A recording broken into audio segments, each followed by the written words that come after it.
Hello everyone. तो देखते हैं ये टैरो कार्ड का दूसरा डेक हमें हमारे आज के दिन के लिए क्या गाइडेंस देने जा रहा है।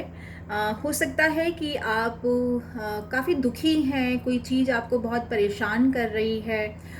ये जो प्रॉब्लम है या जो हार्ट ब्रेक की सिचुएशन है, ये आपसे संभाले नहीं संभल रही है। ये लव रिलेशनशिप के रिगार्डिंग भी प्रॉब्लम हो सकती है या वर्क प्लेस में भी हो सकती है, जो जिससे कि आप हैंडल नहीं कर पा रहे हैं, आप किसी से शेयर भी नहीं कर पा रहे हैं उस चीज़ को, और आप उससे काफ़ी मतलब परेशान भी चल रहे हैं। कुछ एक के लिए ये भी पॉसिबल है कि ये उनका खुद का ही एक गिल्ट है, जिसकी वजह से वो अपने आप को परेशान कर रहे हैं, अपने आप को अकेला महसूस कर रहे हैं इस समय। और ये आपकी रिलेशनशिप के रिगार्डिंग भी हो सकता है। वंस अगेन मैं इस चीज़ को रिपीट करूँगी, या फिर वर्क प्लेस में भी हो सकता है।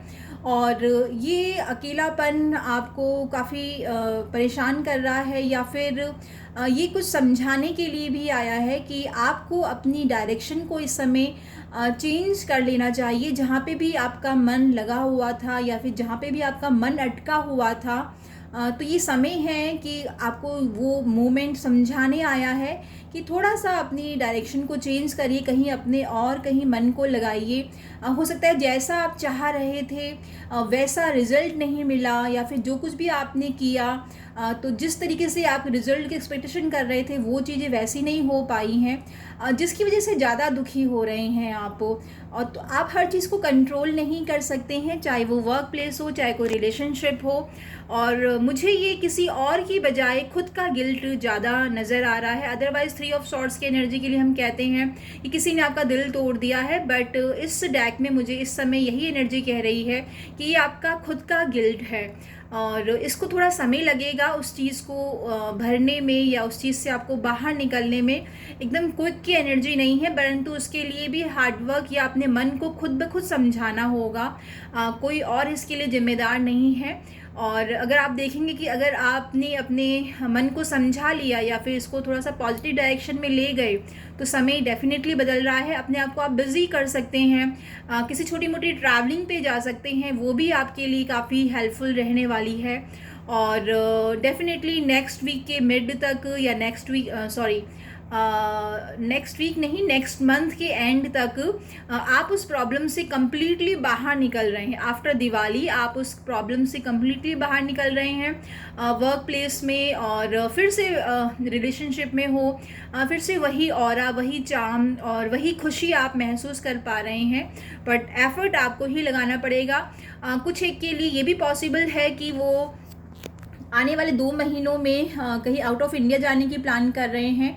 और ये जो प्लानिंग है वो वर्क के रिगार्डिंग है, या तो आप ऑफिस के थ्रू जा रहे हैं या अपने किसी नए प्रोजेक्ट के सिलसिले में आप जा रहे हैं, तो डेफिनेटली उसमें भी सक्सेस मिलती हुई नज़र आ रही है।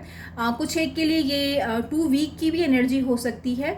तो बहुत जल्दी आप ट्रैवलिंग पे जा रहे हैं, और जैसे कि मैंने कहा कि उस ट्रैवलिंग के बाद डेफिनेटली आप अपना काफ़ी अच्छा समय देख पा रहे हैं, काफ़ी इंजॉय कर पा रहे हैं। कुछ एक लोग अपनी परिवार में काफ़ी मस्त हैं, काफ़ी क्वालिटी टाइम स्पेंड कर रहे हैं, एक प्रॉस्पेरस लाइफ स्पेंड कर रहे हैं, परिवार में बहुत प्यार भी है। बट कुछ बाहर वालों की नज़रें हैं जो इन बात पे लगी हुई है, और वो किसी ना किसी तरह से प्रॉब्लम क्रिएट करना चाह रहे हैं कि आप अपने परिवार के साथ उस क्वालिटी टाइम को स्पेंड ना कर सके, या वो आपको नज़र लगा रहे हैं, या वो कोई एक जरिया ढूंढ रहे हैं जिसकी वजह से कि आपके परिवार में मिसअंडरस्टैंडिंग्स पैदा हो और आप थोड़ा परेशान हो। तो आपको अपने आसपास इस बात का ख्याल रखना चाहिए कि कौन आपके दोस्त हैं, कौन आपके दुश्मन हैं।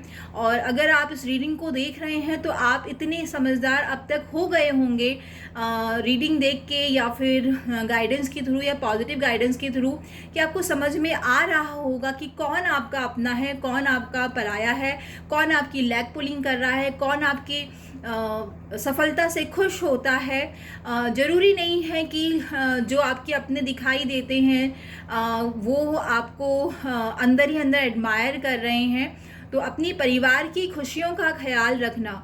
परिवार के अंदर मैं अभी यहाँ पे सिर्फ यही कहूँगी कि हस्बैंड वाइफ और बच्चे की ही बात कर रही हूँ मैं, क्योंकि कार्ड में भी यही 4 लोग नज़र आ रहे हैं। तो परिवार की खुशियों का ख्याल रखना आपका ही फ़र्ज़ बन रहा है। जो भी परिवार का मुखिया है, उन्हें इस बात पे गौर करना चाहिए कि कौन है जो उनकी खुशियों से जल रहे हैं, कौन है जो उन्हें परेशान करना चाह रहे हैं। इस बात का ख्याल रखेंगे तो डेफ़िनेटली आप किसी भी समस्या का सामना कर सकते हैं। आप में इतनी स्ट्रेंथ है, बट उस बात को एक्सेप्टेंस में रह के रियलाइज़ करने की ज़रूरत है। कई बार हम जानते हैं कि क्या परेशानी हो रही है, परंतु फिर भी हम उसको इग्नोर करते हैं, तो ये चीज़ थोड़ी सी ज़्यादा परेशानी भरी हो सकती है।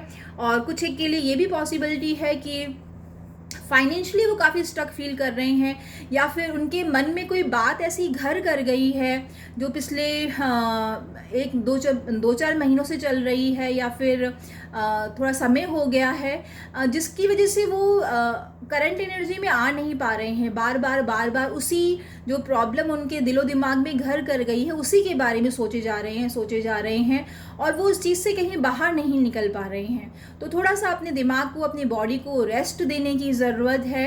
और ज़्यादा से ज़्यादा आप अपने रूटीन में पानी को थोड़ा सा इन्वॉल्व करें। जितना आप पानी का इंटेक बढ़ाएंगे, या अगर आपके घर के आसपास कोई वाटर बॉडी है तो डेफिनेटली आपको थोड़ा सा टाइम वहाँ पे स्पेंड करना चाहिए, थोड़ा सा रेस्ट मोड में भी जाना चाहिए।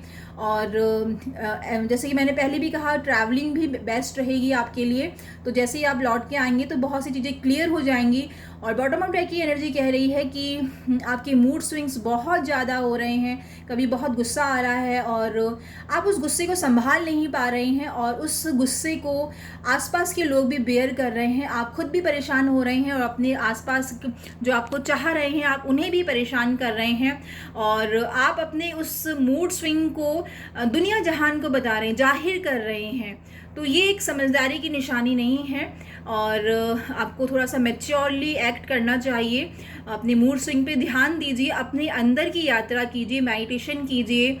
और कई बार अपने आसपास के लोगों को समझने के बजाय अपने आप को समझिए, अपने लिए ऑनेस्ट बनिए, तो डेफिनेटली आपको रास्ता नज़र आएगा। इस समय मेडिटेशन करना या हार्ट चक्र मेडिटेशन करना, अगर अपने दिल पे भी आप बैठे बैठे थोड़ा ध्यान ले जाएंगे और सिर्फ अपने दिल को ही देखेंगे, मन को ही देखेंगे, तो डेफिनेटली वो जो ब्लॉकेज है वो भी रिमूव होते हुए नज़र आ रहे हैं। तो होपफुली आपको अपने रिगार्डिंग कोई ना कोई गाइडेंस ज़रूर मिली होगी इस वीडियो के ज़रिए।